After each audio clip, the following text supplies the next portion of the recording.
17h, 18h, toute l'actu étudiante sur RBS.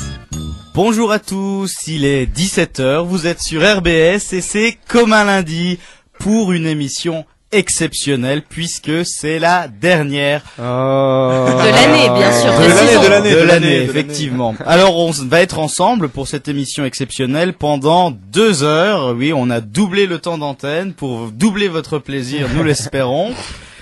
Ne rigole pas, Claire.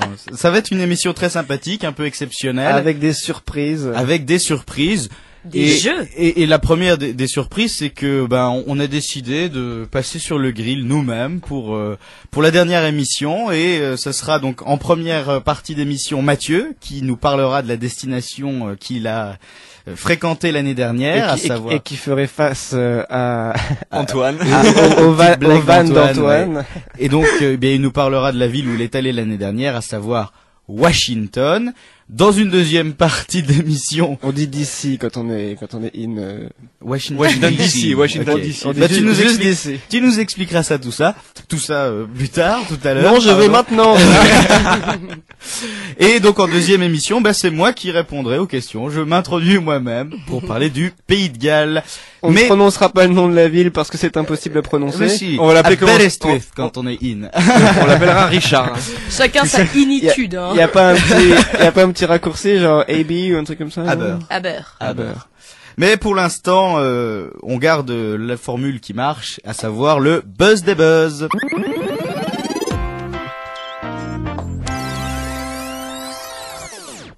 Et à émission exceptionnelle, information exceptionnelle. Tout à fait, car ce n'est pas seulement un jour exceptionnel, car c'est notre dernière émission, mais c'est aussi l'anniversaire des 1 an de l'élection de notre président François Hollande. Beaucoup de journaux. C'est exceptionnel, donc encore plus. Beaucoup de journaux ont titré sur le bilan de François Hollande et je voulais débuzzer ce bilan, tout le ramdam qui est fait autour de ces bilans, car je trouve que c'est un peu stupide, c'est un peu impossible de faire un bilan au bout d'1 an. Ça sert un peu à rien. Je veux dire, laissons-lui le temps de faire ses réformes, et un bilan au bout de 5 ans. Ça aura plus de sens, donc il faut arrêter un petit peu avec cette histoire de bilan d'1 an, parce que au bout de 5 ans, il sera oublié. Je veux dire, ce que les Français regarderont, c'est qu'est-ce qui a été fait au bout de 5 ans. Et quand on regarde d'ailleurs a posteriori avec les années qui passent, on retient que les grandes réformes et on oubliera par exemple, si la courbe du chômage s'inverse et que la situation économique va mieux dans 5 ans, on oubliera que sa première année était marquée par des licenciements un peu partout, la récession, etc. Et par exemple, je voulais revenir sur les anciens présidents, quelles ont été leur première année, leur bilan de première année, et en général, effectivement, ce qu'on retient, c'est les grandes réformes.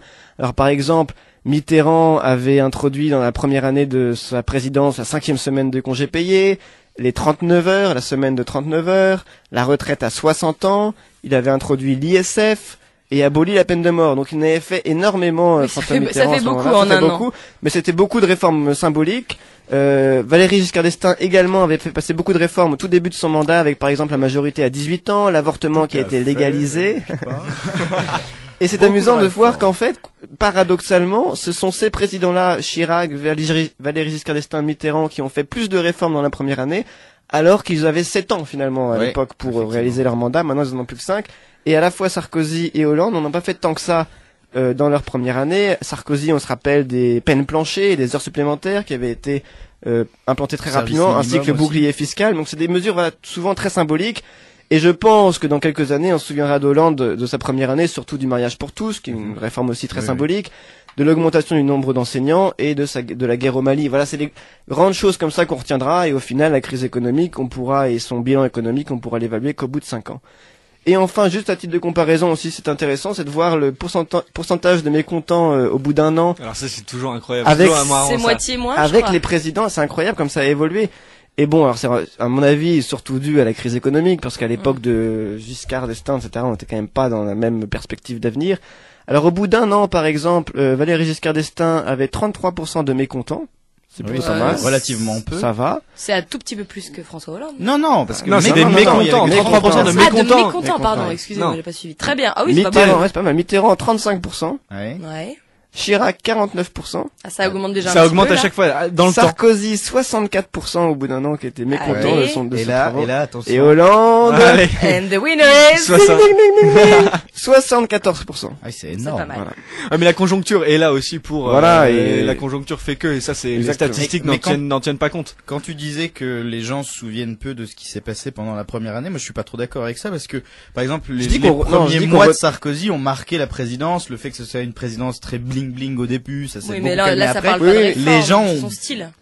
Ouais, oui, voilà, mais moi, c'est le style, il est imposé la première année, mais ouais, les réformes, c'est différent. Est-ce que Hollande n'a pas de style déjà en un an? Ça fait partie du bilan aussi, ça. Mais c'est une politique. Il a un style, mais qui est totalement différent que celui qu'avait Sarkozy. Oui, c'est un style beaucoup plus calme, beaucoup plus. Oui, mais est-ce que les gens le jugent bien ce style-là ou pas? Non, justement, et là, il avait fait une intervention là-dessus, François Hollande, au début de son mandat, où il avait dit que ça prendrait du temps pour que les Français notent le changement de politique ou le changement de faire de la politique qu'il était en train d'amener en France par rapport à l'ère Sarkozy. C'est-à-dire qu'il y a plus d'hyper-présidentialisme où on voit le président partout en France tous les jours aux quatre coins de la terre. Là, il envoie les ministres, il intervient beaucoup moins dans la presse, il est beaucoup moins présent. Voilà, c'est effectivement ce que je voulais dire, Rémi, par rapport à ce que tu as dit, c'est on se souviendra des réformes symboliques et du style présidentiel. Oui.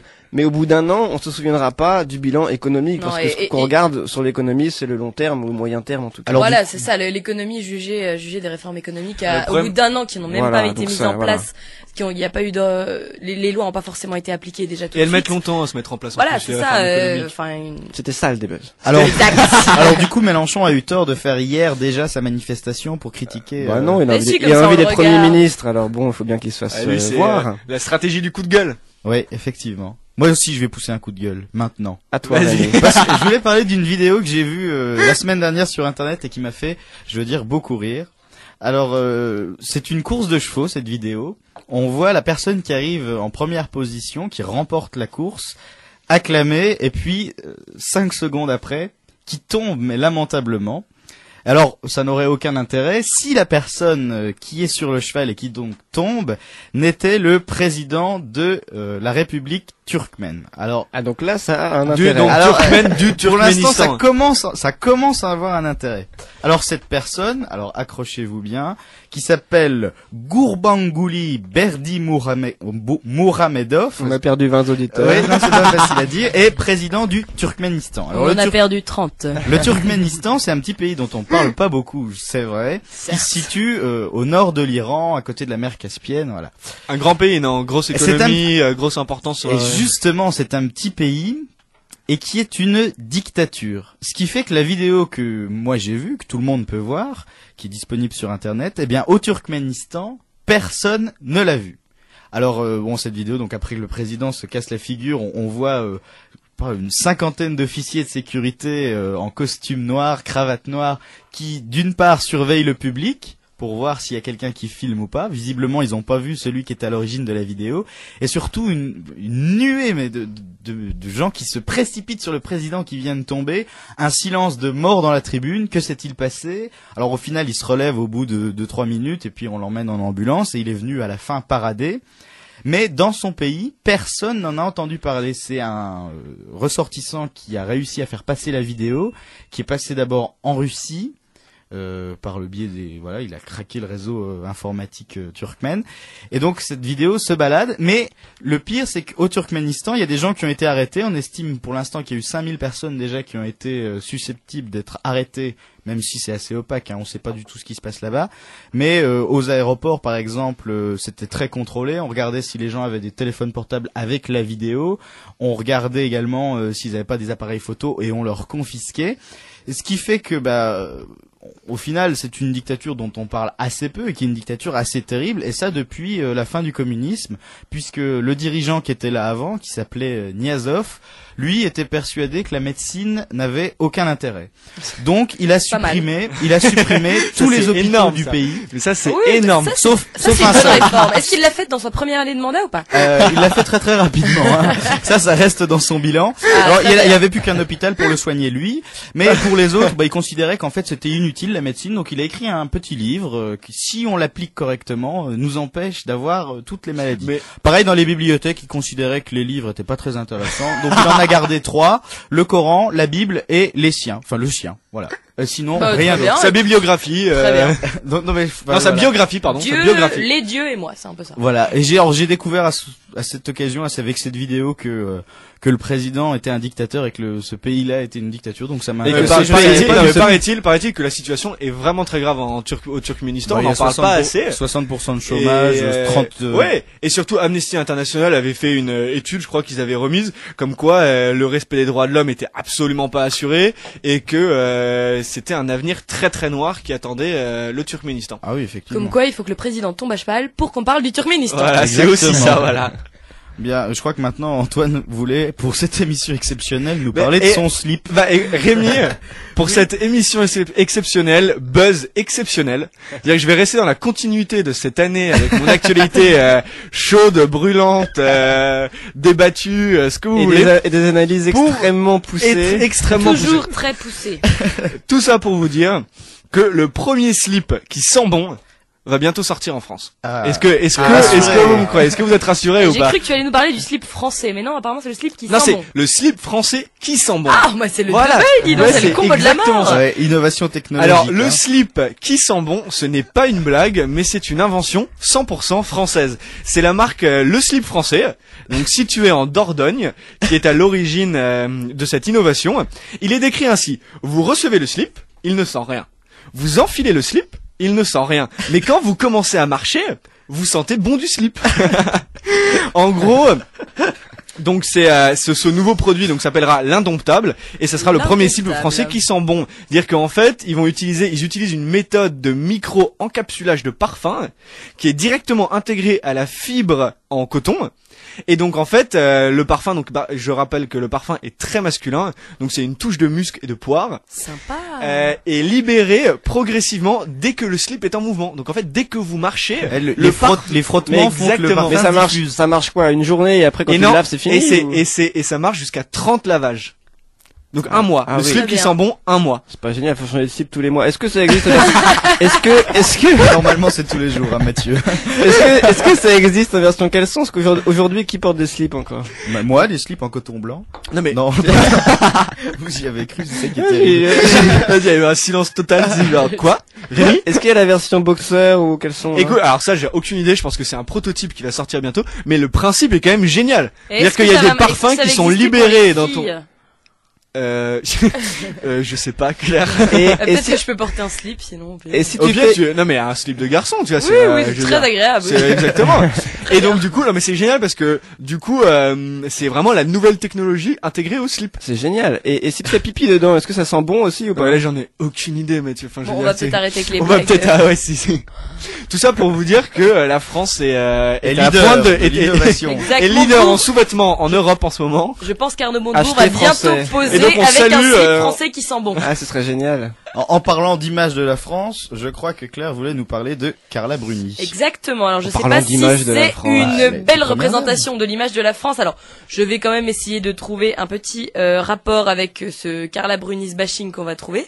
Il y a eu un rapport là qui a été fait il y a pas longtemps, comme quoi Valérie Trierweiler coûtait moins cher que Carla Bruni parce qu'elle avait que 5 collaborateurs. Alors que Carla Bruni en avait 8 plus 2 externes. Bref, une différence de quelques milliers d'euros. C'est vrai que pour écrire au Paris Match, il faut au moins 5 collaborateurs. Oh, ça ira. En même temps, Carla Bruni pour chanter des chansons, voilà. Donc moi j'avais une question sur parce que du coup je me suis réintéressée à cette chère dame qui en plus a sorti une chanson absolument géniale qui s'appelle Mon Raymond et qui parle de Sarkozy. Écoutez là, ça vaut le détour. Pourquoi elle l'appelait Mon Raymond alors? Mais parce qu'elle l'appelle Mon Raymond dans l'intimité. Elle l'appelle Mon Raymond. Ah c'est vrai, c'est pas romantique chez les Sarkozy. C'est pas juste pour cacher un peu non, je crois que c'est vraiment comme ça. Mais il y a vraiment un nom doux comme ça que je crois. Mon Raymond, ça se dit.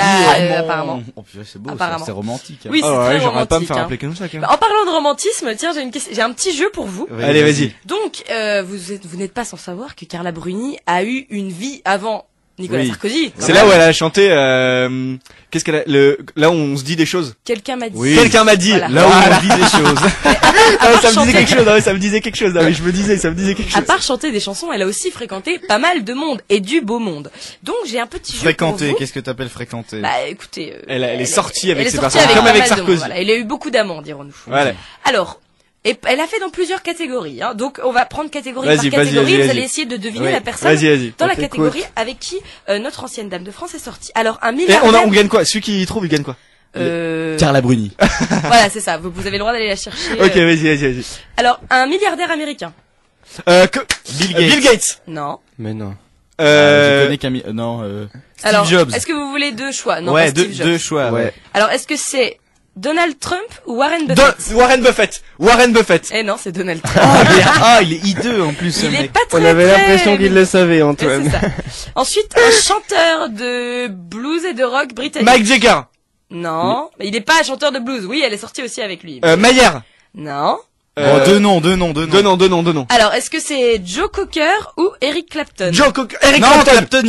Clapton. Clapton, très bien. Ouais. On en a Ensuite, trois. Lui, n'empêche, il est pas très beau. Un chanteur fou, d'un ça, je groupe savais de pas. rock assez mythique. Mike Jagger. Un autre.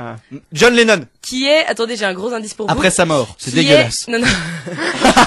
Qui est jury de The Voice. Florent Pagny. Non. Johnny, Non, Garou.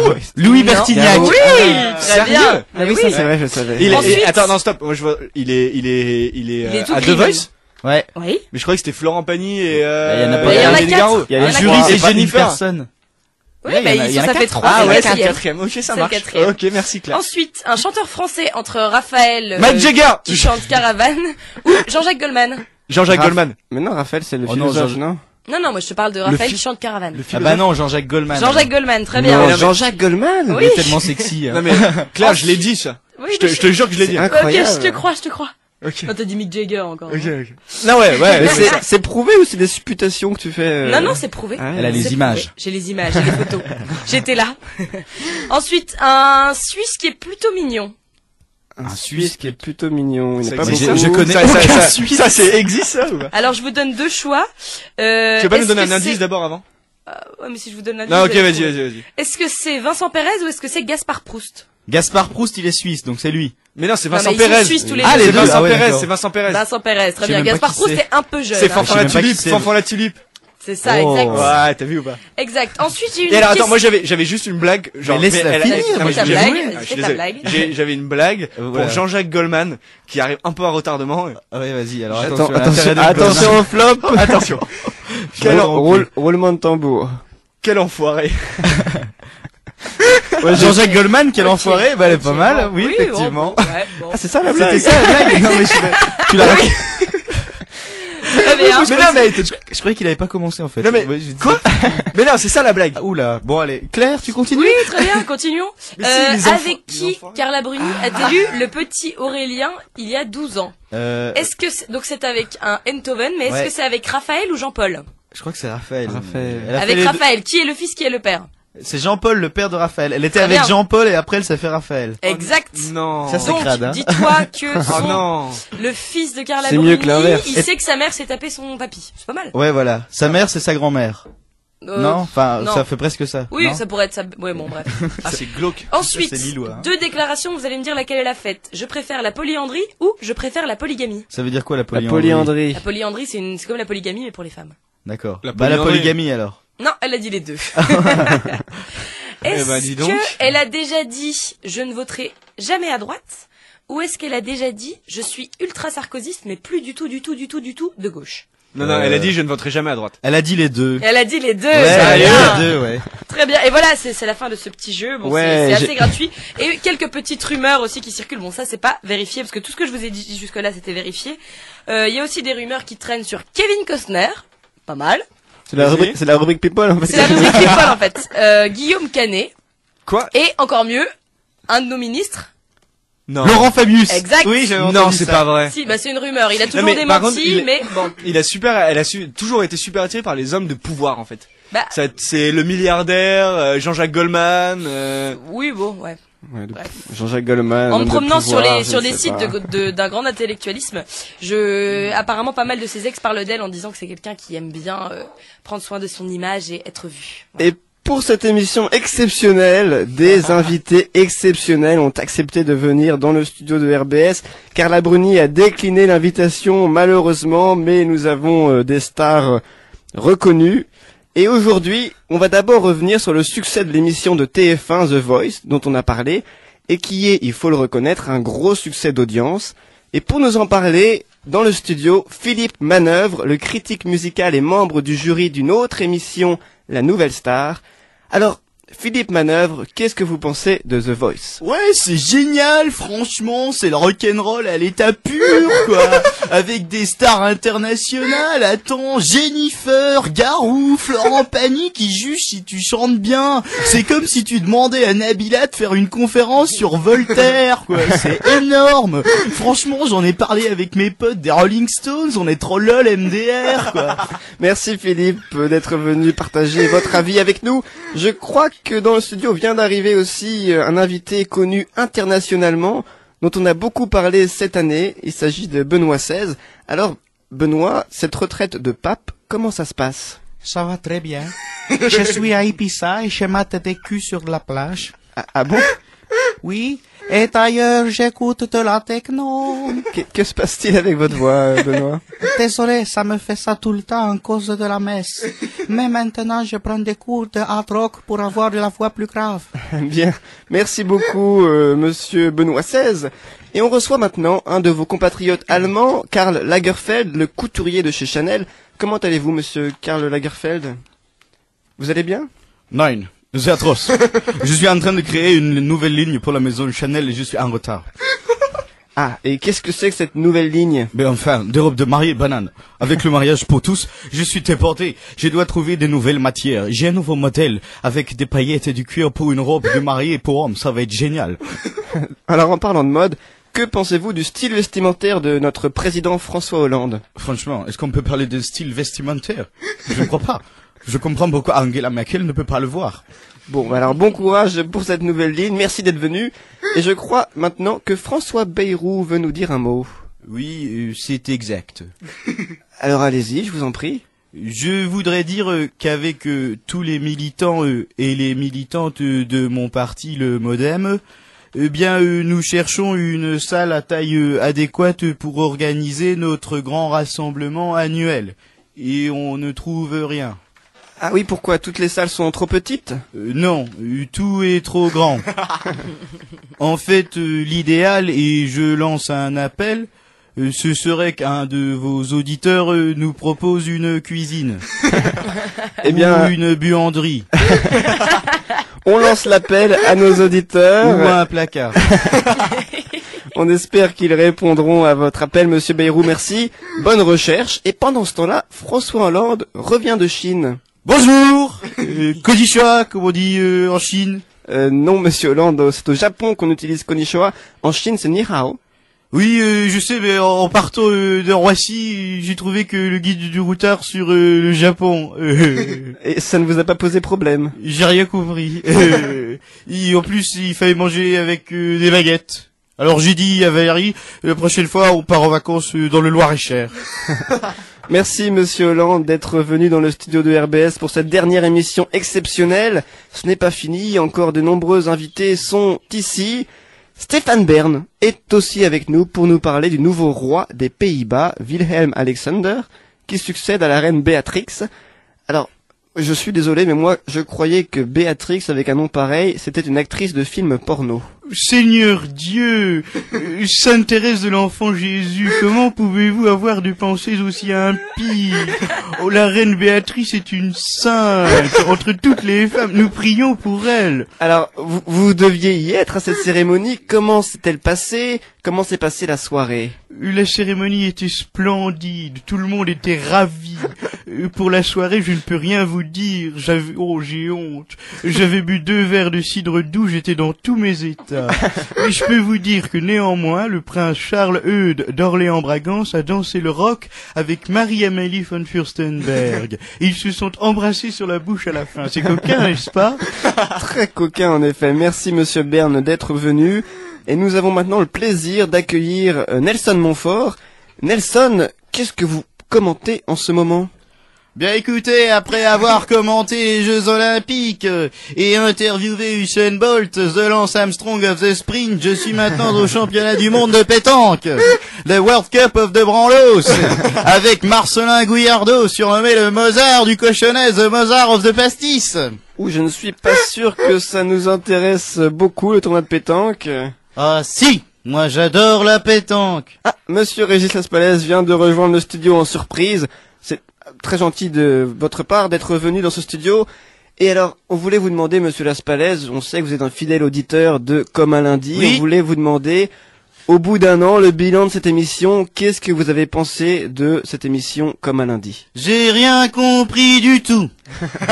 Il y a des buzz, il y a des buzz, je comprends rien. L'étranger, j'y suis jamais allé, je comprends rien. Mais je vous aime bien quand même. Vous êtes sympa. Merci Monsieur Laspalès, merci beaucoup.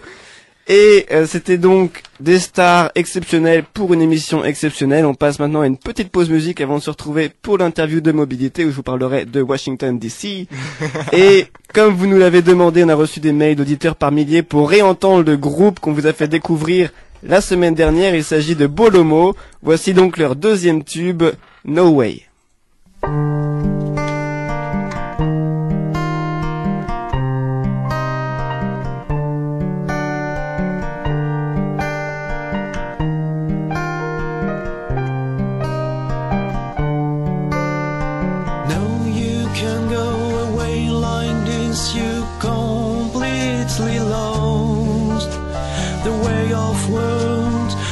Too strong in gesture was fabulous, just like a jungle with a boss roll.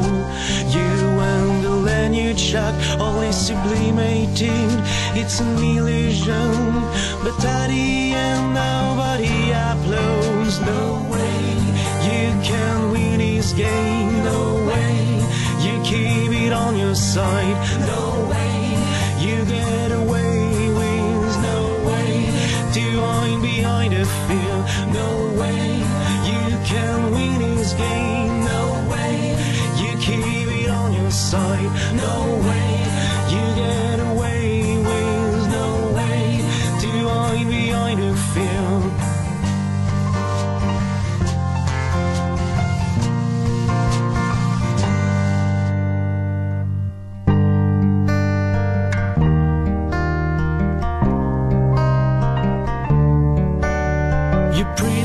To stay in your boots with this unchanging way. You choose a singles, but that's because you're lost.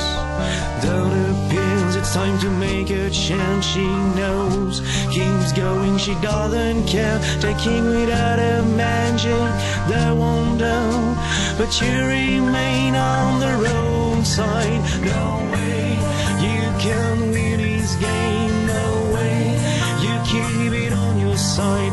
No way you get away with. No way to hide behind the field. No way you can win this game. No way you keep it on your side. No way you get away with. No way to hide behind the field.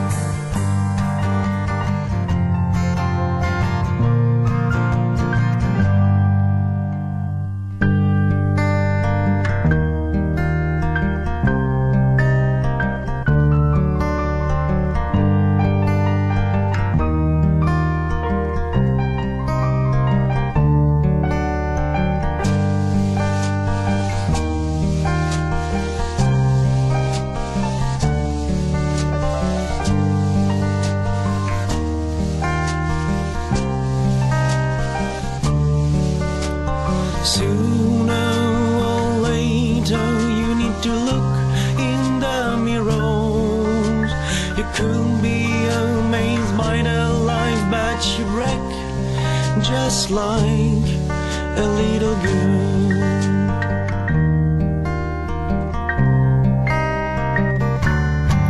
No way you can win this game. No way you keep it on your side. No way you get away with. No way to hide behind a field. No way you can win this game. No way you keep it on your side. No way you get away with. No way to hide behind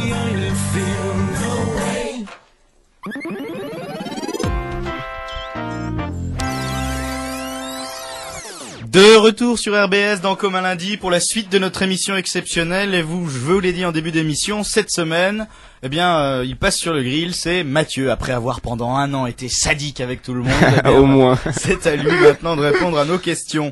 Comment ça va, Mathieu? Très bien, et toi, Antoine? Ça va super bien. Alors sois pas trop stressé, il y a le micro devant toi. Alors t'inquiète pas, tu parles juste dans le micro, hein. Ouais, parle bien dans le micro. C'est un peu stressant. D'accord. Voilà. Alors, tu vas pas y échapper. Première question rituelle, je l'ai posée à Où est-ce tout que tu le es parti? monde. Qu'est-ce que ça peut bien être comme question? Alors, pourquoi avoir choisi Washington? Ah merde, j'avais pas du tout préparé cette question. Alors non, pourquoi avoir choisi Washington? Alors c'est très simple. La première raison, c'est que je voulais parler anglais. Parce que mon niveau d'anglais était assez médiocre. Et il parle anglais un tout petit peu là-bas? Il a un peu progressé, donc je voulais partir dans un pays anglophone. Donc pour progresser, parce que je ne sais pas ce que je vais faire plus tard, je ne sais toujours pas, mais je sais que quoi que je fasse, l'anglais me sera utile. Ensuite, j'ai éliminé quelques pays proches parce que je voulais quand même partir un peu loin. Voilà, donc j'ai éliminé l'Angleterre, l'Irlande. J'ai un peu hésité avec l'Australie et finalement j'avais assez envie d'aller au cœur de la première puissance mondiale, les États-Unis. On se croirait dans un reportage surtout, de M6.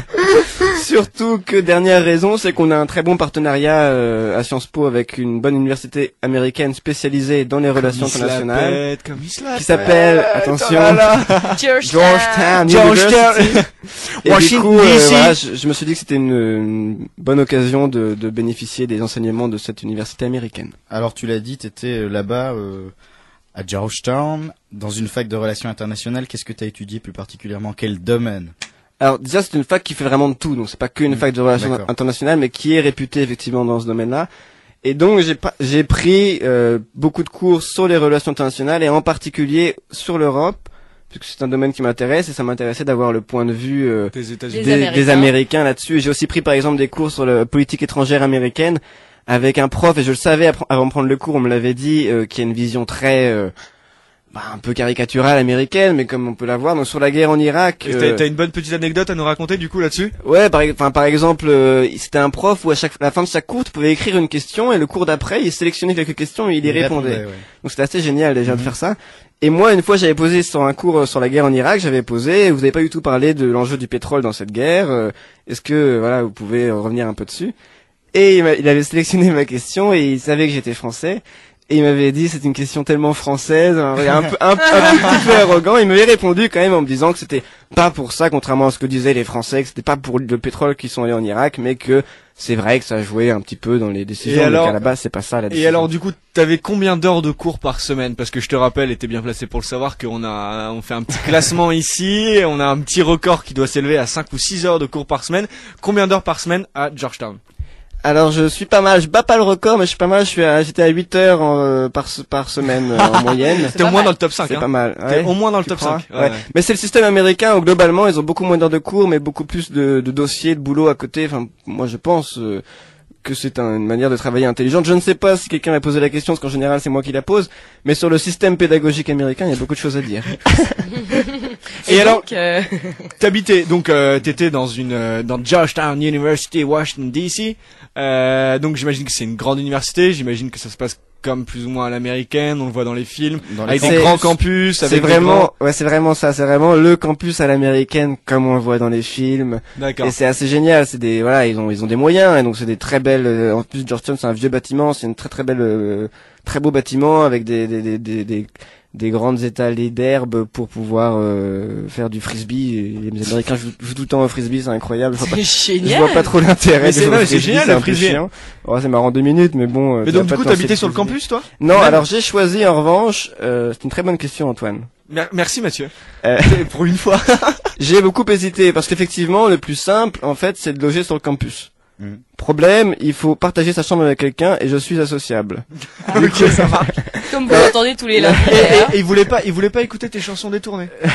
Non mais disons qu'en fait ils te mettent avec quelqu'un vraiment arbitrairement et c'est vrai que ça me faisait un peu peur. Je me disais effectivement je peux tomber sur quelqu'un de génial et si quelqu'un de chiant, voilà, tu partages vraiment ta chambre, c'est des petites chambres que tu partages, voilà. Ouais. Et donc ça m'a un peu ralenti et surtout c'est très cher. C'est-à-dire que même pour partager une chambre, c'est de l'ordre de $1000 par mois. Ah ouais, donc, d'accord. 850 € à peu près, 800 €. Avec donc... nourriture comprise, j'imagine non, qu'il y a non, un même restaurant pas, universitaire. Oui, il y a un restaurant universitaire, mais tu payes en plus, c'est vraiment le coût là-bas des études, on y reviendra peut-être un peu plus tard aussi. Je sais que c'est une question habituelle. mais oui, donc il y a ça qui m'a ralenti, le prix et donc le côté vraiment vivre sur le campus, être que là-dedans, et puis après tu vis vraiment en autarcie un peu sur le campus, alors ça a des avantages et ça a des inconvénients. Bref, du coup, moi j'ai préféré vivre en dehors du campus et donc j'ai cherché dès mai-juin des petites annonces sur Craigslist, qui est le site de petites annonces par excellence des États-Unis. Et j'ai vraiment galéré parce que si tu veux, quand tu dis à des gens chercher une coloc quand même pour vivre avec des Américains, dans une maison ou dans un appartement. Et à chaque fois, ils me disaient bah oui, on fait une open house, c'est-à-dire que les gens venaient pour voir l'appartement, et il y avait des entretiens, voir avec qui ils s'entendaient bien. Et quand t'es à l'étranger et que tu peux pas aller visiter ni rencontrer les gens, c'est pas facile. Voilà. L'entretien comme dans les films. Ouais, vraiment, enfin voilà, mais c'est vrai que ça se comprend. Moi-même, si je cherche un colocataire, j'aimerais bien le voir en vrai plutôt que quelqu'un qui m'écrit un mail en me disant oui, je suis intéressé. Mais au final, j'ai eu de la chance parce que je suis tombé sur un étudiant américain, qui est maintenant prof, et qui était fan de français, qui a beaucoup étudié le français, qui est venu en France, et du coup il a reçu ce mail-là, et il était tout content de pouvoir parler français. Exactement, ça le tentait vachement, et du coup on s'est skypé, on s'est tout de suite très bien entendu, et donc gentiment il m'a... Donc vous étiez que deux? Voilà. On était 4. Il y avait donc lui, un autre et une fille. On était 4. Et américains tous. Ouais, et c'était génial, c'était une petite maison, vraiment une maison un peu pareille à l'américaine, on avait chacun notre chambre. Avec le drapeau américain devant la pelouse. Avec les drapeaux américains, exactement. Non. Si, et c'était à 5 minutes à pied du campus, donc c'était vraiment l'idéal.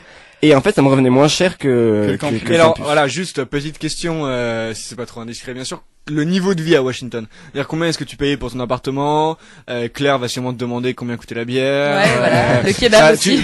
Tu sais que ça fait partie des questions routinières qui arrivent au bout d'un moment. Je sais. Donc effectivement, c'est, je pense, le gros moins entre guillemets de ces destinations-là en général. Enfin, Washington est quand même une ville chère. Le logement c'est cher. Je vous ai dit sur le campus, c'est $1000 par mois en moyenne, ce que tu payes par semestre en fait.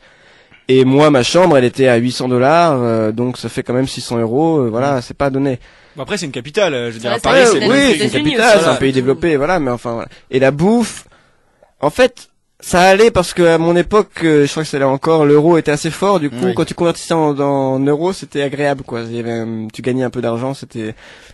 Voilà. Donc du coup, ça allait. C'était à peu près le même niveau de prix que Paris ou voilà. Ce genre de prix, mais il y a quelque chose au début où tu as du mal à t'y faire aux États-Unis, c'est les tips.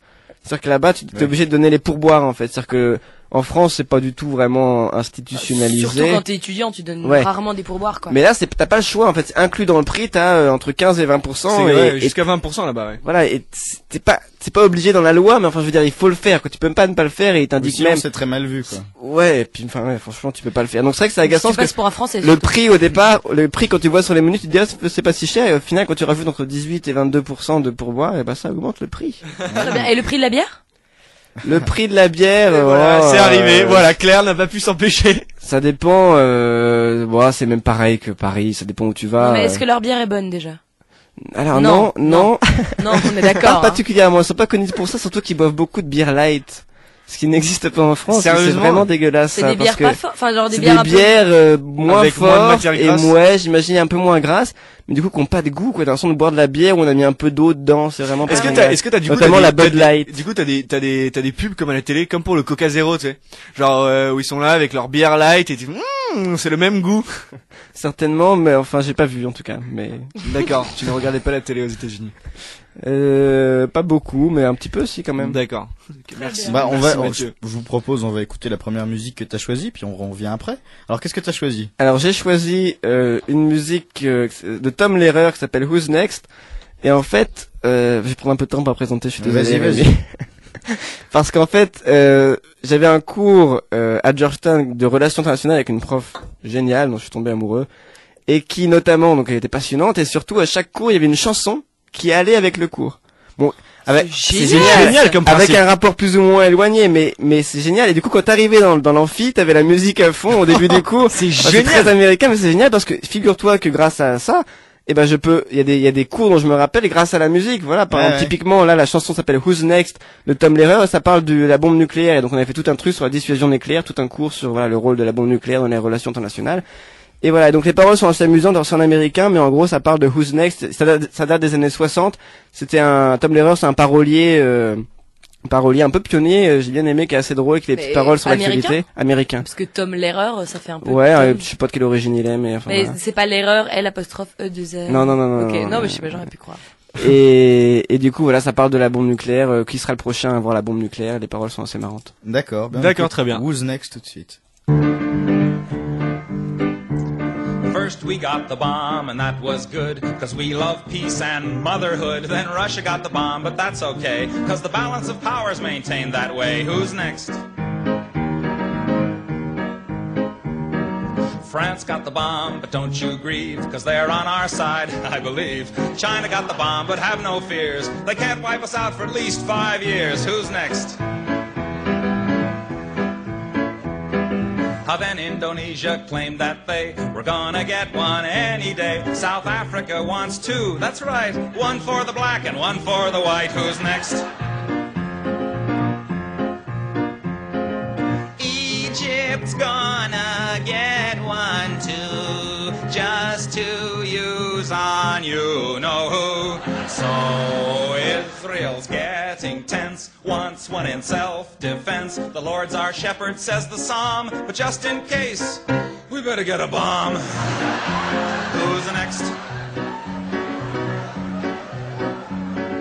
Luxembourg is next to go, and who knows, maybe Monaco. We'll try to stay serene and calm when Alabama gets the bomb. Who's next? Who's next? Who's next? Who's next?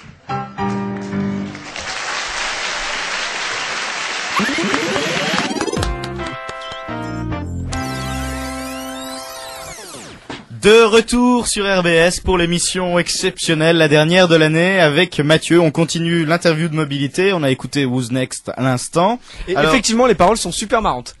Oui, effectivement. Il va nous faire croire qu'il comprend. Il les avait sur YouTube. Je te rappelle que tu es parti en Colombie. On ne parle pas anglais là-bas. Non, mais bien sûr, mais c'est juste que tu disais que effectivement c'était marrant. Oui, dis la réalité, c'est que tu les voyais toi sur YouTube, parce que sur la avec vidéo la traduction YouTube, française. Ok. Putain, vous pouvez vraiment rien me laisser, c'est insupportable. Il y avait la traduction norvégienne, du coup, il comprenait. Oui, j'avais les paroles, machin, et effectivement, c'était super marrant comme chanson. Alors, avant de passer cette musique-là, on parlait on a commencé à évoquer le sujet avec le niveau de vie et la nourriture. Alors, est-ce que vraiment les États-Unis, c'est l'image qu'on s'en fait d'un pays d'obèses qui mange des hamburgers et qui boit du coca dans des verres de 1 litre? Alors non, déjà quand on parle des États-Unis, on parle de 300 millions de personnes, donc on peut pas généraliser. Voilà, j'ai du mal à faire ça, et j'ai beaucoup de mal avec l'anti-américanisme primaire. Donc, et en l'occurrence à Washington, c'est clairement pas ça. Parce que c'est une ville un peu à part, c'est hyper cosmopolite, parce qu'il y a toutes les institutions, il y a beaucoup d'étrangers, et c'est clairement pas représentatif, en tout cas des États-Unis. En tout cas au niveau des obèses, il y en a beaucoup moins que si tu vas en plein centre des États-Unis. Où là, oui, je crois, j'ai pas eu la chance, j'ai pas eu le temps, ni l'argent, ni la chance de le faire. Mais je crois que quand tu vas là-bas, oui, t'es beaucoup plus choqué par le nombre d'obèses que tu vois dans la rue, mais à Washington, clairement pas. Bon, on reviendra sur les voyages tout à l'heure, mais... Et alors du coup, c'est comment Washington exactement? Comment ça se présente, la structure de la ville? Parce que effectivement, de Washington, on a que l'image de la Maison Blanche, ouais, ce grand mall magnifique coupe la ville, qui va du Lincoln Memorial jusqu'au Congrès américain, une immense étendue d'arbres en plein milieu de la ville, qui fait que c'est une ville très agréable à vivre. C'est vraiment le gros plus de Washington, c'est qu'il y a aucun building, parce qu'il y a une règle d'architecture qui fait que t'as pas le droit de construire au-dessus de quelque chose qui va au-dessus du Congrès américain. Donc t'as pas du tout de building, donc ça donne une image, enfin c'est pas du tout la ville américaine comme on peut se l'imaginer, mais ça fait que du coup c'est beaucoup plus aéré, c'est hyper agréable à vivre, les avenues sont larges, etc. Ça, c'est une première chose. Ensuite, juste pour la structure de la ville, il y a un truc amusant, mais c'est le cas pour toutes les villes américaines, c'est que les villes sont numérotées, sont quadrillées, et avec des numéros à la verticale, à l'horizontale des lettres. Et au début, je me disais c'est nul, il y a pas de charme. En route, j'habitais W Street, enfin tu vois, il y a aucun charme, voilà. Et après, je me suis dit c'est quand même hyper pratique. C'est super pratique. Tu vas quelque part, tu sais tout de suite à peu près. Voilà, surtout, tu peux pas te perdre. Ouais, voilà, non, c'est vraiment hyper simple. Et sinon, et en revanche, le gros moins de Washington, c'est quand même que c'est justement une ville avec toutes les institutions, tous les trucs un peu sérieux. Du coup, le centre de Washington vit toute la semaine de 9h à 18h, Mais le soir, dans le centre, en tout cas, vraiment, avec toutes les institutions, c'est mort, quoi. Il y a que des bureaux. On appelle souvent Washington la ville de fonctionnaires, et c'est assez vrai. Alors, du coup, pour faire la fête, comment ça se passe dans une ville morte de fonctionnaires? Alors, il y a quelques endroits, quand même, évidemment, qui bougent. On peut imaginer que les fonctionnaires, quand même, aiment faire la fête. En tout cas, les étudiants qui sont à Washington. Donc, il y a quelques quartiers sympas, et notamment Georgetown en fait partie. C'est juste que c'est un quartier assez richou, donc un peu cher. Mais il y a quand même pas mal de bars sympathiques, voilà. Et après, vers H Street, t'as d'autres quartiers un peu moins chers et un peu plus. Vous faisiez la fête comment ça se passait comment? Vous commencez à quelle heure? Vous allez dans des bars? Vous restez plutôt chez les gens? On a réveillé Claire, hein, totalement. Moi, s'il te plaît, rassure-moi, est-ce que tu as fait une soirée avec un petit gobelet rouge avec ton nom j'allais dessus? vous le dire. On met pas le nom dessus, mais effectivement, le gobelet rouge et bleu d'ailleurs. Ah oui. Des gros gobelets comme ça qu'on voit dans les films, c'est pas un mythe, effectivement, il y a que ça pour boire. Et est-ce que t'as joué au beer pong? C'est quand même incroyable, un tout petit peu, pas beaucoup, mais effectivement, c'est quand même assez répandu. C'est assez répandu comme jeu en soirée? Ouais. Et si tu permets, je vais répondre à la question Claire, qui était quoi déjà? Qui était très pertinent d'ailleurs, c'était comment est-ce qu'on fait la fête? À quelle heure tu commences? Oui, parce que c'est assez tôt, en fait, par rapport un peu à notre habitude, un peu française, où on va quand même en soirée un peu tard. Là, en tout cas, pour les soirées qui sont organisées dans des maisons où ça arrive souvent, ça se termine souvent à minuit, 1h, déjà parce que tout le monde est bourré. Et oui, parce que l'alcool, vu que c'est interdit en moins de 21 ans, ils ont tendance, ils se rattrapent le soir en buvant pas mal. Et puis il y a les flics aussi qui arrivent souvent. Et donc en général, voilà, tu fais pas le before jusqu'à minuit, la soirée commence un peu plus tôt. Mais bon, après t'as des boîtes qui durent jusqu'à plus tard, évidemment. Mais enfin pas tant que ça d'ailleurs, elles ferment assez tôt, c'est surtout des bars en général. D'accord. Les bars sont ouverts super tard? Non, justement, les boîtes oui, mais les bars, il me semble que c'était 2 heures. Ok, d'accord. Ah oui, donc c'est relativement court. Et le mythe de tu ne peux pas rentrer si tu n'as pas 21 ans, c'est réel ou pas? Alors en théorie, la théorie, oui, c'est la majorité t'as 21 ans, tu peux pas rentrer, sauf que ce qui est incroyable, c'est la grande hypocrisie américaine, c'est que tout le monde, en tout cas tous les fêtards, se font faire une fausse carte, une fausse ID pour pouvoir entrer, et voilà. Et ça se fait vraiment, c'est hyper répandu. Moi, je serais incapable de le faire, j'aurais eu trop peur. Moi, j'avais 21 ans, donc T'avais 21 ans, ouais. Oui, c'est pour ça, je serais peut-être pas parti là-bas. Mais là-bas, c'est vraiment très répandu. Et pareil, sur l'alcool, officiellement, c'est interdit moins de 21 ans. Enfin, dans toutes les soirées, voilà, ils boivent tous. Résultat, ils savent pas boire. Ça change beaucoup, alors, du coup, que pour des étrangers, tu conseilles à ceux qui devraient partir aux États-Unis d'avoir plus de 21 ans quand même? Ouais, c'est quand même plus marrant, sauf s'ils boivent pas d'alcool. Ou alors, s'ils sont prêts à, parce que je connais des gens étrangers qui se sont fait aussi faire une fausse carte. Moi, personnellement, ça m'aurait fait trop flipper de me retrouver face aux policiers américains. Expliquer ton cas. Ça coûte combien, comme ça? Une carte à faire? Je crois que je peux pas te dire. Même en plus, moi j'avais entendu ça, il paraît que quand on est français, on peut pas non plus acheter de cigarettes en dessous de 21 ans. Alors je sais pas si c'est vrai ça ou pas. Et paraît-il aussi que les Américains fument peu et que c'est très mal vu de fumer dans la rue, des choses comme ça. Alors c'est une bonne question. Je crois que tu peux les clubs, je sais pas, je sais pas si tu dois avoir 21 ans, je suis pas si sûr de ça. D'accord. Et par contre, ce qui est vrai, c'est que fumer dans la rue, c'est mal vu, c'est insupportable. J'ai envie les gens, quand tu fumes, ils te regardent vraiment comme si en France, un peu tu fumais un joint dans la rue, quoi. Ouais. Un peu ce même regard un peu accusateur. Moi, j'avais envie de leur souffler la fumée dans la gueule. Surtout si c'est une femme enceinte. Tu sais à quoi c'est dû ou pas? Enfin, pourquoi il y a un tel désamour vis-à-vis des gens qui fument là-bas? Désamour. Non, je sais pas, oui. C'est considéré comme une drogue un peu, et il y a un peu le côté hyper puritain, voilà.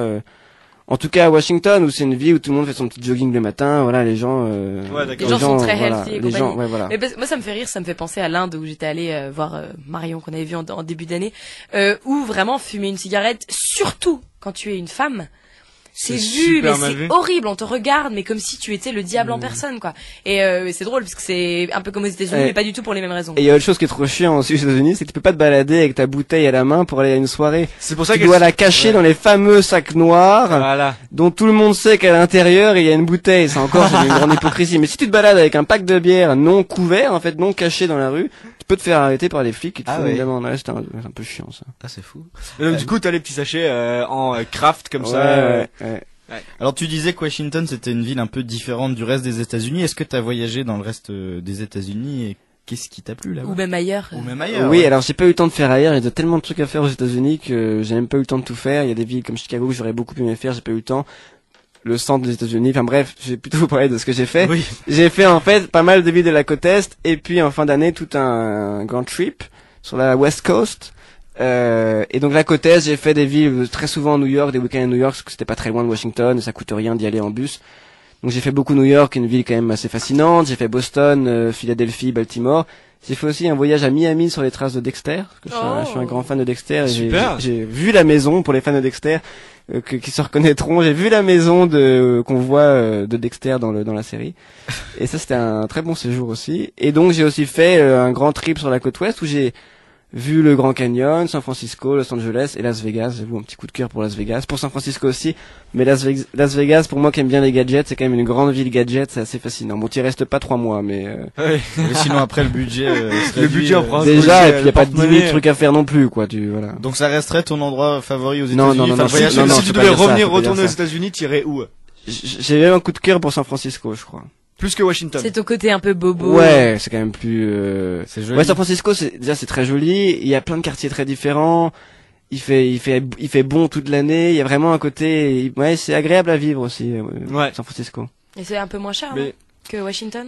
Et c'est sûrement un peu moins cher le logement, à mon avis, que Washington, ouais. Probablement. Je suis pas sûr de ça, remarque. Alors après une année passée, quelle a été ta pire expérience aux États-Unis, si t'en as une? Alors, je n'en ai pas vraiment, mais alors peut-être si j'ai pas eu de grosses galères en fait. Souvent c'est vrai ça, que c'est ça. J'ai pas eu de grosses galères, mais mon pire souvenir, parce que je connais les questions, je me doutais que ça pouvait arriver, éventuellement, c'est ma première semaine de cours aux États-Unis, parce qu'en fait tu reçois à ce moment-là tous les résumés de l'année, qu'est-ce que tu vas faire pendant l'année, voilà. Et il y avait un nombre de trucs à faire, de livres à lire. Je me suis dit putain, je vais pas vivre pendant cette année. Je vais faire que bosser. Ça va être horrible. Et en fait, donc j'ai un peu paniqué. Je me suis dit merde, j'aurais jamais dû venir ici. Et en fait, je me suis aperçu très vite que c'était en partie. On m'a toujours pas posé la question sur le système pédagogique américain, mais c'est en partie ce qui est intéressant là-bas, c'est que tu travailles vraiment comme tu veux. C'est-à-dire que si tu veux lire tous les bouquins et passer ta journée dans la bibliothèque, tu peux. Si tu veux lire l'option que j'ai choisie, que quelques trucs par intérêt, ce qui t'intéresse, et voilà, et travailler comme tu veux à ton rythme, tu peux aussi. Donc très vite j'ai été rassuré, je me suis aperçu que j'aurais pas à passer toutes mes nuits à la bibliothèque. Et est-ce qu'il t'est arrivé, parce qu'on parlait d'anti-américanisme assez primaire, parce que quand on est français, on a un peu ce sentiment que les Américains sont trop bling bling, trop américains au final.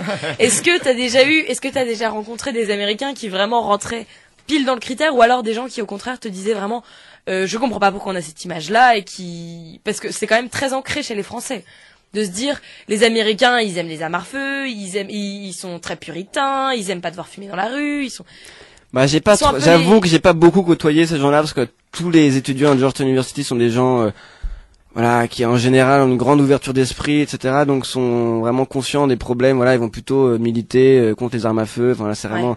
Même Washington en général, c'est une ville. Georgetown vote Obama alors. Après, le seul cliché que j'ai vu, c'était quand je me baladais à... On s'en fout de ma question. T'inquiète, c'est quoi ta question? Franchement, tu t'y habitues au bout d'un moment. Obama. Georgetown vote Obama. Washington aussi? Washington, oui, je pense. Oui. Bon, ça peut varier, je sais pas, en tout cas en ce moment, oui, je pense que c'est plutôt démocrate, c'est clair ça. Et voilà, du coup, je sais plus ce que je disais. Mais du coup, alors, pour rebondir, du coup, qu'est-ce que, en plus, j'ai l'impression que c'est intéressant. Attends, c'est plus, ça me frustre. Ah si, non, c'était sur les Américains primaires. Ah oui, parce que toi, le gros cliché, le plus drôle que j'ai vu, je crois, c'était à Philadelphie où par hasard, on sortait de l'hôtel et on a vu que des merde, comment ça s'appelle les grosses motos là, des Drexler, Harley Davidson. Les Harley Davidson. Il y avait tout un défilé de Harley Davidson, mais ça finissait plus, il passait devant et vraiment ça c'était le cliché avec les énormes moustaches, vous voyez, etc. Et ils allaient manger au McDo après ou pas? Je sais pas trop où est-ce qu'ils allaient, mais c'était assez marrant. Et alors, est-ce que il y a quelque chose que tu pourrais faire aux États-Unis ou en France et que tu pourrais pas faire là-bas ou ici inversement? Alors déjà faire ses courses le dimanche. Tu pouvais le faire. Ah, c'est l'inverse qu'on m'a posé? Non, c'est les deux. Tu pouvais le faire là-bas aux États-Unis, mais tu peux pas le faire en France. Oui, là-bas, tu peux, tout est ouvert H24 et même le dimanche, et ça, j'avoue. Même la nuit? Que j'ai du mal à me positionner sur le travail le dimanche, mais en revenant aux États-Unis, j'avais tendance à dire, c'est quand même agréable de pas se dire, putain, merde, il est 6h30, les magasins vont fermer. Bon, c'est le côté cool de la société américaine, j'avoue, voilà, il y a ça. Et ensuite, tout est vraiment ouvert le dimanche et tout est vraiment ouvert 24h sur 24? Enfin, tout, non, évidemment pas tout, mais enfin, t'as plein de supermarchés ouverts 24h sur 24. T'as ça que tu peux pas faire, t'as aussi des trucs tout cons, mais c'est une société hyper disciplinée, donc traverser au feu rouge, c'est mal vu. Fumer une clope, on l'a dit, ou encore doubler dans une queue, un truc hyper français. Ça ne se fait pas là-bas, et ça c'est des côtés cool, je pense, de la société américaine. D'accord. Alors, très bien, merci. Bon, je pense que là, on a compris que c'était un gros coup de cœur, les États-Unis, pour toi. Du coup, tu connais aussi le petit quiz de fin d'interview pour savoir si oui ou non tu connais bien le pays qui t'a accueilli. Généralement, c'est lui qui an. pose la question niveau 3, tu sais. Ouais. Et ben là, ça sera pas toi. C'est la question niveau 3. Moi, j'ai la question niveau 1 pour toi. Comment s'appellent les deux filles de Barack Obama? Sacha et merde. Sacha, c'est bon. Il en manque. Tu peux arrêter de dire des gros mots, s'il te plaît, ça fait 15 fois là. Sacha Pardon, Sacha, fuck. Je sais plus. Ah, ouais. Magali. Comme l'abeille. Il y a Rémi qui essaie de me souffler. Maya? Non, ça ressemble. Malia, oui, c'est Malia et Sacha, oui, c'est Ouais, bonne bon, réponse. ok, Hein, ouais. Allez, on taquin cette première réponse. Deuxième question. Combien y a-t-il d'États aux États-Unis? Alors, c'est une très bonne question. Il y en a en fait 51, mais c'est en fait Washington DC, qui n'est pas reconnu comme un État. C'est d'ailleurs le slogan de DC qui veut qu'on reconnaisse l'État, parce qu'il n'y a pas de sénateur en fait au Sénat. Donc, voilà. Okay. Donc il y a 51 États si on compte DC et 50 si on ne compte pas Et puis DC. c'est leur truc, c'est un peu Taxation without representation. Voilà, merci. Taxation sans représentation. Et dernière question enfin. Dernière question niveau 3, c'est moi qui la pose puisque tu ne peux pas. Quelle est la ville principale de l'État du Delaware? Du Delaware. Quelle est la ville principale de l'État du Delaware? C'est Tu ne sais pas? On a cherché la ville la moins connue ouais, des je États-Unis. feras pas que je Et l'aurais. l'État le Non, bah non, moins alors je connu sais pas. des États-Unis? Je sais pas. C'est Dover. Ah ouais, non. Oui, tu Je pouvais savais pas là-bas. Alors on va écouter la dernière chanson que tu nous as choisie, puis alors surtout ne vous quittez pas, on est 2 heures ensemble, donc à 18h ça ne finit pas, ça continue. Restez avec nous. Restez avec nous. Alors puis tu nous présentes la musique après, comme Avec d'habitude. plaisir. Comme d'habitude, allez, on écoute.